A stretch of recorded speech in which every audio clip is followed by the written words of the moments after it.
এসেছে সত্য, ওয়াজাহাক্কাল বাতিল, চলে গেছে মিথ্যে। ইন্নাল বাতিলা নিশ্চয় মিথ্যে, কানা যাহুকা চিরদিন মিথ্যে।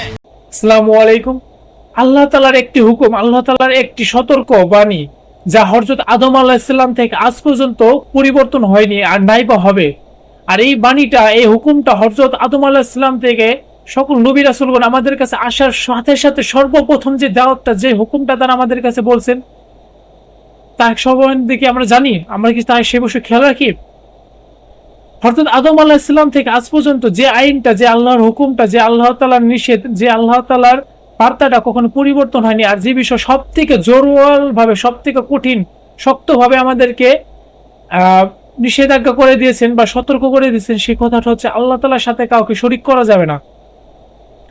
এই আল্লাহ তাআলার বাণীটা হযরত আদম আলাইহিস সালাম থেকে আজ পর্যন্ত একইভাবে চলে আসছে এবং কিয়ামত পর্যন্ত, এবং কিয়ামতের পরও এই নিয়মটা থাকবে। এটা কোনো ব্যতিক্রম ঘটবে না। অনেক আল্লাহ তাআলার আইন, যা পূর্বে হয়তো হালাল ছিল এখন হারাম, এখন হয়তো যেটা হালাল সেটা পূর্বে হয়তো হারাম ছিল, এরকম প্রচুর আইন আছে যেটা সময়ের সাথে পরিবর্তন হয়েছে। কিন্তু এই একটা মাত্র আইন যেটা কোনো সময়ের জন্য জায়েজ না, সব সময়ের জন্য হারাম, আল্লাহ তাআলার সাথে শরীক করা। আর এটা হচ্ছে সব থেকে গুনার মধ্যে সব থেকে বড় ভয়ানক গুনাহ। আল্লাহ তাআলা পবিত্র কোরআনে বারবার আমাদের এই বিষয়ে সতর্ক করেন। সূরা নিসাতে আল্লাহ তাআলা বলেন, যারা শিরিক করলো, আল্লাহ তাআলার সাথে অংশীদার করলো, কিয়ামতের দিন আল্লাহ তাআলা তাদেরকে ক্ষমা করবেন না। এছাড়া আল্লাহ তাআলা চাইলে সকলকে ক্ষমা করে দিতে পারেন বা অন্য গুনাহগারীদেরকে ক্ষমা করে দিতে পারেন। অতএব যারা শিরিক করলো, তওবা না করে ফিরে গেল, বা তওবা না করে যদি ফিরে না যায়, তাহলে আল্লাহ তাআলা তাদেরকে ক্ষমা করবেন না। এটা হচ্ছে সব থেকে ভয়ানক, সব থেকে গুরুত্বপূর্ণ গুনাহ।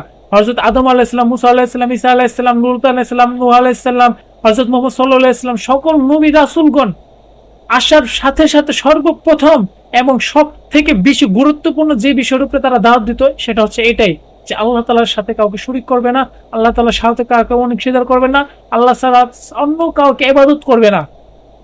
এটা ছিল তাদের সব থেকে মূল উদ্দেশ্য। এবং রাসূলগণের আসার মেন কারণটা হচ্ছিল, ওই সমাজে মূলত তারা আসতো যে সমাজে আল্লাহ তাআলার সাথে অংশীদার থাকতো বা অংশীদার নিয়ে মানুষ ইবাদত করতো। এটা হচ্ছে গুনার মধ্যে সব থেকে বড় গুনাহ। আর যে গুনাহ হচ্ছে কিয়ামতের দিন ক্ষমা হবে না, যদি না দুনিয়াতে আল্লাহ তাআলার কাছে আমরা ক্ষমা না চেয়ে যাই। এখন আমরা হয়তো অনেকে ভাবি যে আমরা তো শিরক থেকে মুক্ত, কিন্তু না, এটা সত্য, এটা বাস্তব যে আমাদের বর্তমান সমাজে, আমাদের বর্তমান মুসলিম সমাজেও এটা প্রচুর প্রভাব আছে। আমরা শিরকের সাথে একদম অরিজিনাল যে শিরকটা, যেটার বিরুদ্ধে রাসূলগণ না সকল আলেমগণ যে বিরুদ্ধে ছিল, সেই গুনাহটা হয়ে আসছে। প্রথমত জানি যে শিরক কি। শিরক হচ্ছে মূলত আল্লাহ তাআলার সাথে অংশীদার করা। এটা শুধু এই অংশীদার না, আমরা সাধারণত ভাবি কি আল্লাহ তাআলার সাথে অংশীদার বলতে অন্য কাউকে সৃষ্টিকর্তা হিসেবে ভাবা।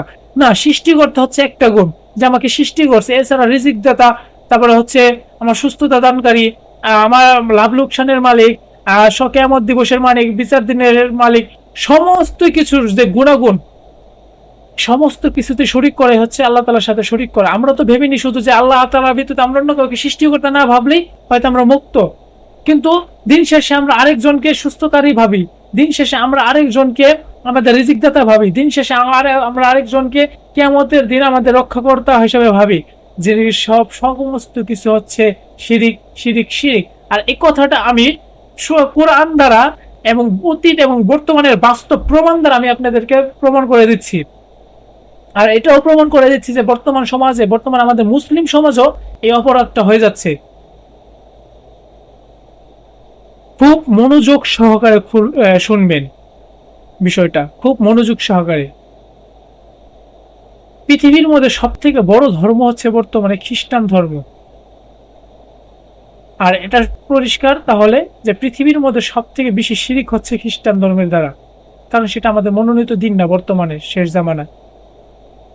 আর তারা এই এত বড় শিরিকের, এই এত বড় দলটা কার দ্বারা আল্লাহ তাআলার সাথে কাকে অংশীদার করে নিয়েছে, যাকে হযরত মুহাম্মদ সাল্লাল্লাহু আলাইহি ওয়াসাল্লাম আল্লাহ তাআলা যাদেরকে প্রত্যাখ্যান করে দিয়েছেন, তারা হযরত ঈসা আলাইহিস সালামকে আল্লাহ তাআলার অংশীদার বানিয়ে নিয়েছেন। একটা বার কি খেয়াল করেছেন যে আল্লাহ তাআলার প্রেরিত রাসূলের দ্বারাই বর্তমানে সবথেকে বড় শিরিকের দল, বর্তমানে সবথেকে বড় অংশীদারের দলই হচ্ছে একজন আল্লাহ তাআলার প্রেরিত রাসূল দ্বারা। এখন আপনি একটা খ্রিস্টানকে গিয়ে বলেন যে হযরত ঈসা আলাইহিস সালাম তিনি কি তাদের ঈশ্বর, তিনি কি তাদের সৃষ্টিকর্তা? না, যদি সৃষ্টিকর্তা বলে, এটা বলবে হচ্ছে একটা কোনো সাধারণ খ্রিস্টান যে নাকি তার ধর্ম সম্পর্কে জানে না। একজন তাদের যে পণ্ডিত, তাদের যে শিক্ষক, তাদেরকে যে যদি বলেন যে ঈসা আলাইহিস সালামকে, তিনি বলবেন যে তিনি ছিল আল্লাহ তাআলার প্রেরিত একজন রাসূল, পবিত্র আত্মা, অনেকে আবার দাবি করে তার পুত্র, আল্লাহ তাআলা মাফ করুক। তারা কখনোই বলে না যে ঈসা আলাইহিস সালাম আমাদেরকে সৃষ্টি করেছেন, কিন্তু তারা এটা বিশ্বাস করেন যে ঈসা আলাইহিস সালাম চাইলে তাদের রিজিক বৃদ্ধি হবে। তারা বিশ্বাস করে যে ঈসা আলাইহিস সালাম চাইলে তারা জাহান্নাম থেকে মুক্তি পাবে। আল্লাহ তাআলার সাথে অংশীদার করে নেয় তারা। ঠিক একইভাবে হিন্দু ধর্ম, বৌদ্ধ ধর্ম এবং যত ধর্ম আছে বর্তমানে, প্রত্যেক ধর্মের একটাই কারণ, তারা আল্লাহ তাআলার সাথে অংশীদার বানিয়ে নিয়েছে। এটা বলে না যে তারা আমার সৃষ্টিকর্তা, তারা এটা ভেবে যে তাদের ভিতরে একটা গুণ আছে, এটা আমার লক্ষ্মী, এটা আমার হচ্ছে রিজিক দাতা, এটা হচ্ছে আমার সুস্থতা দানকারী। আবার আমরা কি ভাবি যে তাদেরকে ছাড়া আমরা আল্লাহ তাআলার কাছে নাজাত পাবো না, কিন্তু এই জিনিসটা সম্পূর্ণ ভুল।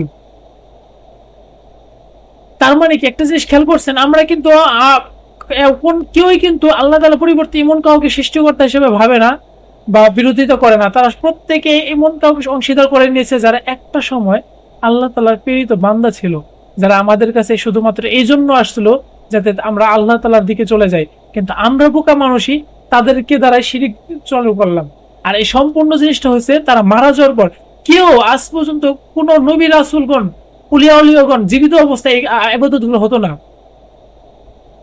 তারা মারা যাওয়ার পর মানুষ ভেবে নেয় যে তাদের ইবাদত না করলে, তাদের পূজা না করলে, তাদেরকে ক্ষমতা না মনে করলে আমরা নাজাত পাবো না আল্লাহ তাআলার কাছে। আর পবিত্র কোরআনের একটা সূরা জুমার 3 নম্বর আয়াতে উল্লেখ আছে, সেখানে কাফের লোক বলে হযরত মুহাম্মদ সাল্লাল্লাহু আলাইহি সাল্লামকে যে আমরা তো শুধু এদের এই জন্য পূজা করি, যে মানে সেই সময় যে তারা দেবদেবীর পূজা করতো, যে মূর্তিগুলো পূজা করতো, যে পূর্ব বা অতীতের মানুষের পূজা করতো, তারা বলতেছে হে মুহাম্মদ সাল্লাল্লাহু আলাইহি ওয়াসাল্লাম, আমরা তো এই মানে এদেরকে শুধু এই জন্য পূজা করি যাতে আমরা আল্লাহ তাআলার নিকটে যেতে পারি, তারা আমাদেরকে আল্লাহ তাআলার নিকটে নিয়ে যাবে। আর এটাই ঘটে যাচ্ছে খ্রিস্টান ধর্মে, বৌদ্ধ ধর্মে, হিন্দু ধর্মে। তাদেরকে যে জিজ্ঞাসা করুন, যাদের পূজা করে তারা সৃষ্টিকর্তা না, বরঞ্চ সৃষ্টিকর্তার কাছে লোক ভাবে, তারা ভাবে যে মাধ্যম। কিন্তু এই মাধ্যমে এই ইবাদতের প্রক্রিয়াটা কোথায় পেল তারা? এই ইবাদতের প্রক্রিয়াটা আমরা কোথায় পেলাম? এটা কি নবী রাসূলগণ তারা জীবিত থাকতে এগুলো শিখাই গেছেন? তারা তো বলছেন, প্রত্যেকেই বলছেন যে আমি যেভাবে ইবাদত করি সৃষ্টিকর্তার, তোমরাও সেভাবে ইবাদত করো, তবে নাজাত পাবে। আর আমাকে মানতে হলে আমি যেভাবে চলি, আমার কর্ম, আমরা প্রত্যেক নবী রাসূলগণ ছিল কি, প্রত্যেক ওলিয়া আউলিয়াগণ ছিল কি আমাদের জন্য নিদর্শন। মানে এই যে দিনটা, আল্লাহ তাআলার রুলস, এগুলো কিভাবে পালন করবো। রোজা রাখতে বলছে, রোজাটা প্রকৃতপক্ষে কিভাবে রাখে। নামাজ পড়তে বলছে, নামাজটা প্রকৃতপক্ষে কিভাবে নামাজ পড়ে। প্রত্যেকটা নিদর্শন তারা হচ্ছে প্র্যাকটিক্যালি আমাদেরকে দেখাই দিত। তারা ছিল আমাদের উদাহরণ, বাস্তব উদাহরণ। এখন এই জিনিসটা যদি খেয়াল করেন, এই যে ইবাদত বা মাধ্যম ভাবা যে তাকে পূজা না করলে, তাকে ইবাদত না করলে আমি নাজাত পাবো না, আল্লাহ তাআলার কাছে যেতে পারবো না, এই প্রথাটা কি বর্তমান মুসলিম সমাজে নেই? এখনো আছে। তাদেরকে গিয়ে জিজ্ঞাসা করুন যে তারা এগুলো করছিল, যার তুমি করতেছো সে কি জীবিত অবস্থায় ইবাদতটা শিখাই গেছিল? আল্লাহ তাআলা আমাদেরকে বুঝার তৌফিক দান করুক। হ্যাঁ, বর্তমানে মাজার অধিকাংশ, বিশেষ করে গ্রাম্য সাইডে যে মাজার শরীফ আছে, তারা হচ্ছে প্রকাশ্য মিথ্যা মারফতের করতেছে, দোহাই দিয়ে। কারণ তারা বলতেছে যে মারফত হচ্ছে গায়েবী, আর তারা বানায় মনে একটা কথা বলে দিয়েছে, আর মানুষ সেগুলো বিশ্বাস করতেছে। ইবাদতের তো অংশই না এগুলা। এই আদেশটা, ইবাদত পালন করার এই আদেশটা তারা কোথায় পেল?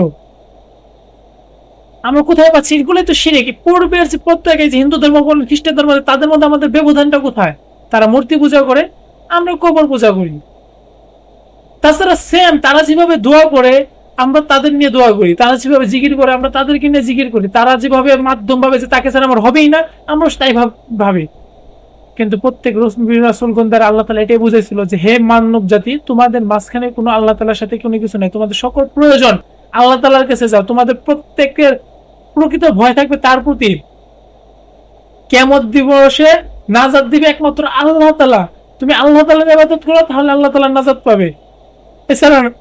এছাড়া নাজাত পাওয়ার কোনো অপশনই নাই। আমি সময়ের সাথে সাথে ইনশাল্লাহ এর বিরুদ্ধে আরো দলিল, আরো যুক্তি আমি দেখাবো ইনশাল্লাহ। যে বর্তমানে যে আমাদের মুসলিম সমাজে এই মাজার মিথ্যা মারফতের যে প্রভাবটা পড়তেছে, এটা যে মিথ্যা, এটা যে বানোয়াট, এটা যে শিরকের একটা অংশ, এটা আমি সম্পূর্ণ যুক্তি এবং দলিল সহকারে তুলে ধরবো ইনশাআল্লাহ। আল্লাহ তাআলা আমাদেরকে ভয়াবহ গুনাহ থেকে বেঁচে থাকার তৌফিক দান করুন, আমিন। আসসালামু আলাইকুম।